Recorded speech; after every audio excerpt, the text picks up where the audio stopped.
இது என்னோட next video. இந்த வீடியோவில் நான் என்னத்தை பற்றி சொல்லியிருக்கேன்னா செட்ஸை பற்றி சொல்லியிருக்கேன். செட்ஸில் வந்து செட்டை பற்றி ஃபஸ்ட்டு கான்செப்ட் பேசிக்கில் வந்து இதுனா, ரெண்டாவது கான்செப்ட் இதில் செட்னா கலெக்ஷன் ஆஃப் டிஸ்டிங் ஆப்ஜெக்ட். டிஸ்டிங் ஆப்ஜெக்ட்னா என்ன? வேறு வேறு ஆப்ஜெக்ட் வந்து ஒரு கலெக்ஷன் ஆஃப் எடுத்துக்கிட்டோம் அப்படின்னா அது டிஸ்டிங் ஆப்ஜெக்ட்னு சொல்கிறோம். இந்த ஆப்ஜெக்ட்ஸ் எல்லாத்தையும் என்ன சொல்கிறோன்னா, ஒன்று எலமெண்ட்ஸ் சொல்கிறோம், இல்லை மெம்பர் ஆஃப் த செட். அதாவது ஒரு அந்த செட்டுக்குள்ளே இருக்கிற ஒரு எலமெண்ட்டையும் மெம்பர் ஆஃப் த செட்னு சொல்லுவோம். அந்த செட்டுக்குள்ளே என்னெல்லாம் இருக்குன்னா, நம்பர், லெட்டர்ஸ் ஆர் ஆப்ஜெக்ட்ஸ் ஏதாவது இருக்கும்.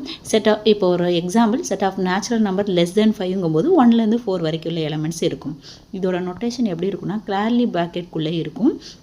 இதில் எத்தனை எலமெண்ட் இருக்குன்னா 3 எலமெண்ட்ஸ் இருக்குது. 1 2 3ங்கிறது காலி ப்ராக்கெட்குள்ளே இருக்குது. இதில் 3 எலமெண்ட்ஸ் இருக்குது.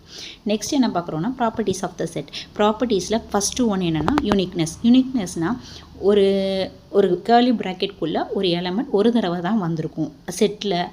செட்டுங்கிற கான்செப்ட் வரும்போது ஒரு காலி ப்ராக்கெட்டில் ஒரே ஒரு எலமெண்ட் ஒரே ஒரு டைம் மட்டும் தான் வந்திருக்கும். ரெண்டாவது ஆர்டர் ஆஃப் த எலமெண்ட் இந்த செட் டஸ் நாட் மேட்டர். அதாவது ஆர்டர் வந்து ஒரு விஷயம் கிடையாது. ஏக்கமா பின்னு எழுதினாலும் பிகமா ஏன்னு எழுதினாலும் ஒன்று தான். ஸோ அதுக்கு ஒரு எக்ஸாம்பிள் கொடுத்துருக்கோம்.